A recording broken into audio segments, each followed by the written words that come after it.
Tonight's episode is brought to you by Rugby Distillery. Hard to pronounce, easy to drink. Find out more at goodredigby.com. Just give the average Joe an insight of what's it like playing at this level. Friday night's always been a personal favourite of mine. You've got the long weekend. Everyone's just wanting that release, that stimulation, just to watch a macabre sport of gladiatorial confrontation.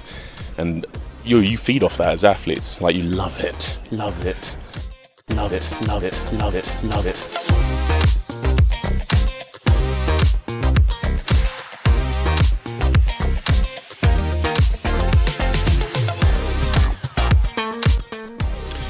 Okay, so it's 11 p.m. here in New York. There's another instant reaction on the drop kickoff. It's just me, Nathan, with you. So we've probably 2 hours concluded, 2 hours from the Wallaroos 31-all draw from the USA, and God, they're right when they say draws are a weird feeling. Like, I don't know how to really describe what just happened. The Australians looked strong to begin with, 14-5 led at half-time before the USA flourished and rallied. The lead then just changed from then, and then, the Wallaroos World Cup campaign looked dead and buried when the Americans crossed with 8 minutes to go before Kapani levelled it up.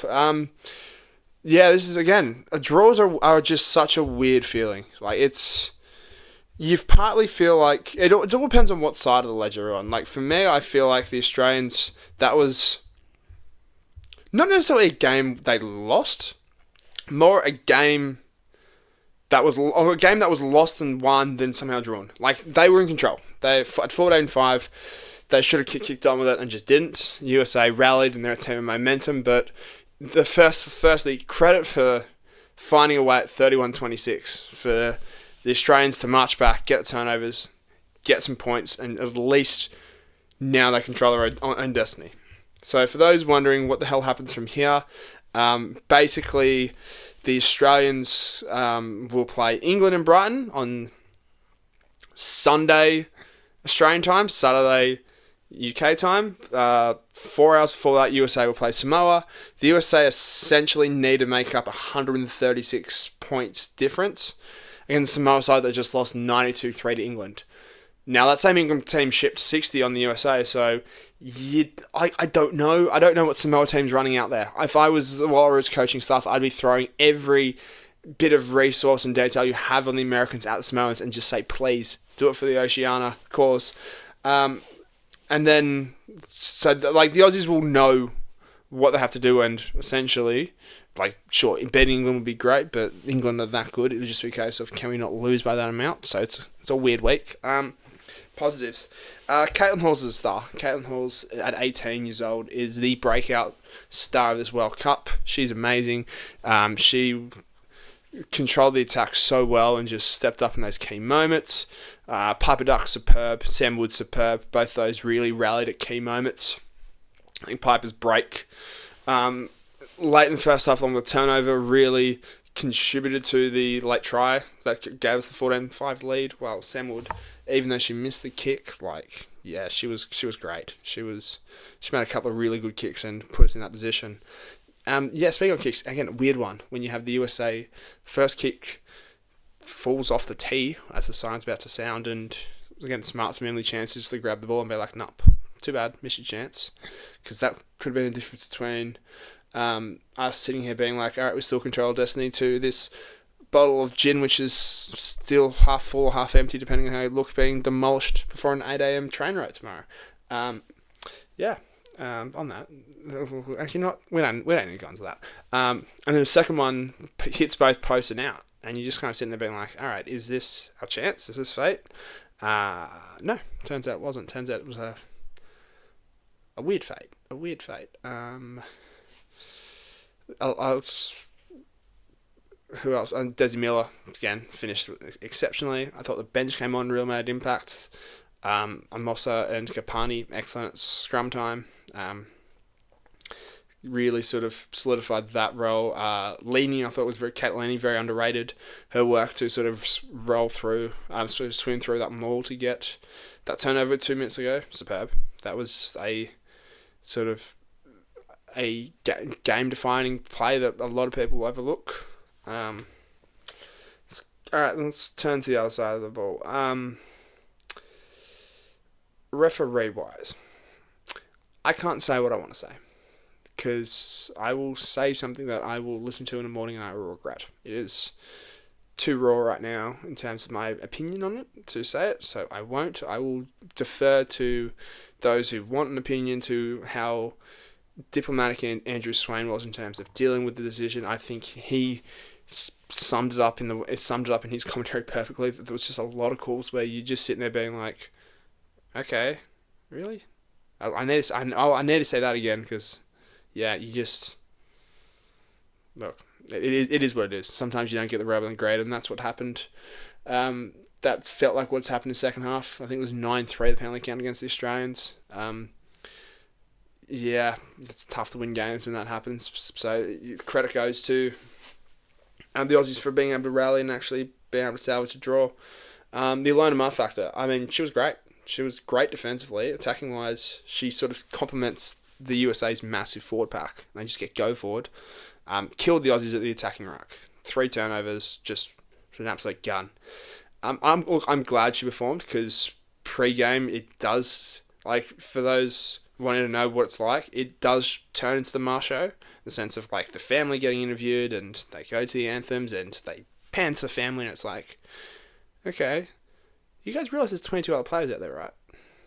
And look, I get it. I get, again, the power that she has and the aura that even just, again, that family has. It's something so fascinating to watch in person. Like, she was, again, one of the last people off the field taking selfies, meeting everybody, in that regard, and that is, again, a really good show of her character and why she is who she is right now. And, like, you've got, again, the sister who's the PR manager as well, Olivia, who's just there making sure everybody gets photos in a orderly fashion. Like, they definitely made plenty of girls nights, weeks, months today. And for that, I will commend them. Yeah, what else can go on to? I guess what happens now? England, for those that are listening and being like, well, Australia could beat England, and this doesn't become a point. Let's provide some backstory here. England, the Red Roses, as I refer to, are maybe the most dominant force we've seen in rugby. And again, I will probably insult some South Africans by saying that, but the fact is they've lost once in the 2020s, and that was the 22 World Cup final. I think since then it's some stupid record, like 54 of the last 55 they won. They're a class above everyone. Basically, they're at a point where they beat teams so often and they've got such a sizable margin in the world rankings. They can't really improve right now. Like, their ranking stays stagnant unless they play the second or third team. It's ridiculous. So that's the task that faces the Wallaroos. I'm very glad it's not a case of we have to beat them and it can just be a smaller defeat. But all sort of, like, they're already in the quarterfinals. They're basically in the quarterfinals by kicking off the ball. They're that dominant. So I wouldn't surprise me to see them rest players again. Just sort of rotate through the squad. Like, you'll get probably some big names. Like, Kildun was on the bench. I expect her maybe starts this week. Yeah, sort of Zoe Harrison's of the world. Hannah Bottoman, who wasn't playing, she probably comes back, but maybe off the bench. Like, they could roll through teams and just, like, A and B sides and still be a class above most sides. For the week, I will find some Samoan blood and heritage, or I'll just, again, I'll live it through nods. Shout out nods. You're not listening, but if you're listening, shout out nods. Just to sort of get behind the Samoans, because it feels like, God, they can do a job. If they can do a job, we should play them every single year. And by job, I mean, if they win, if they stop them getting a bonus point, even if they lose by 30, we should play them every year and return the favour. Further thoughts. York is a very nice place to be. Like, it is something, like, Australia has heritage and history that, again, English people don't know about, but that's on them. But this place is still like you've been transported, even in any century. And you kind of look at the castle walls, there's like Viking heritage, there's forts and stuff that's been up since the 13th century. It's so fascinating. Take it all in. And that stadium is like a perfect size as well for these type of things. Like, I think it was 8,000 in tonight. Similar amount for the Kiwi-Spain game that I caught on Sunday, or last Sunday. Not Sunday, you're listening to this right now. It's a great stadium. You really sort of feel the noise. And it was a really cool split. Like, it kind of like both sections of fans knew what was at stake. Because any, like, USA nonsense was met by generally an Aussie chant. And it felt like they were dueling. And that's cool.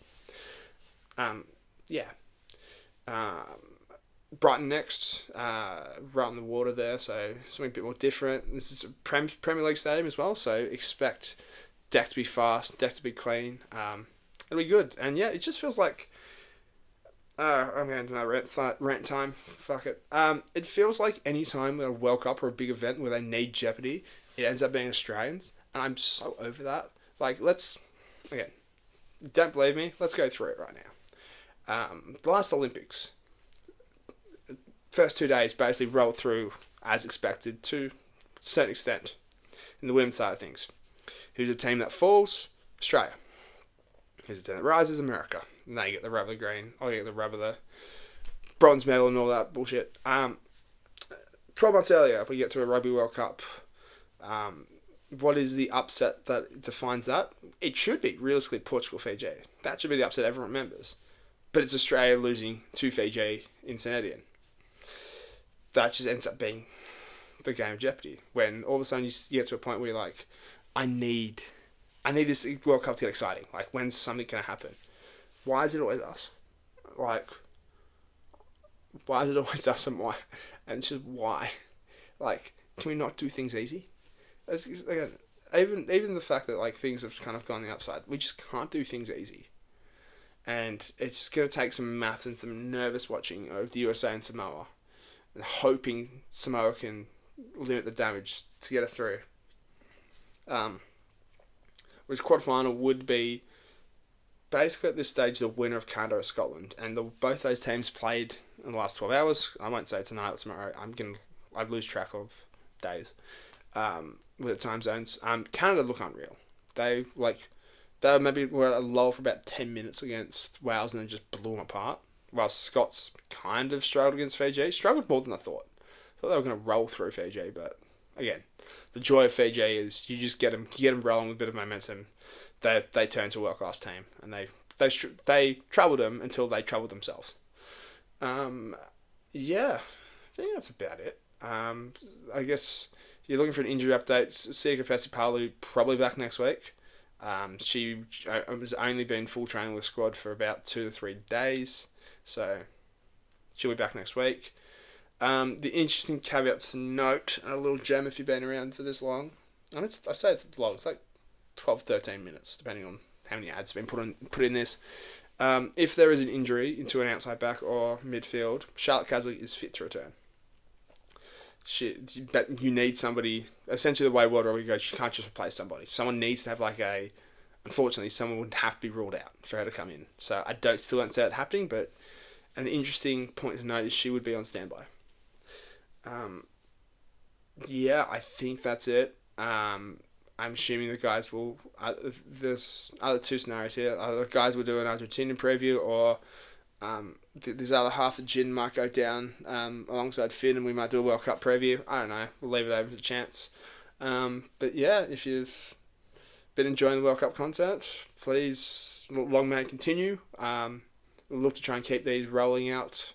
Hopefully, I think Nick will be on the ground next Saturday in Townsville for the Wallabies Argentina. Hopefully, one combination, other Wasiliev, Hartman, or both will be there to do a reaction, and you'll get my thoughts after the England game. Hopefully, after a performance which gets us into a quarterfinal. He says with no confidence, because what the fuck happened tonight, and I don't know.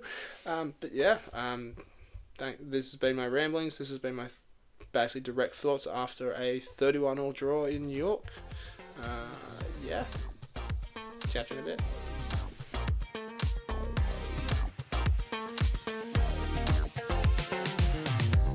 We're we've got another week to get back on the horse and take that horse to the water. And you can ask that horse, you can say, hey, horsey, do you want to have a drink or do you want to swim? Yeah, and it's up to that horse to then realise what he wants to do in his life.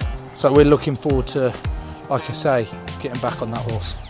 And are you looking forward to getting back on the horse 6 months since we last saw you? I don't like horses, I can't ride. Give myself an uppercut. Tonight's episode was brought to you by Goodwood Digby Distillery, uniquely Australian and proud of it. Cheers to supporting local. Visit goodwooddigby.com.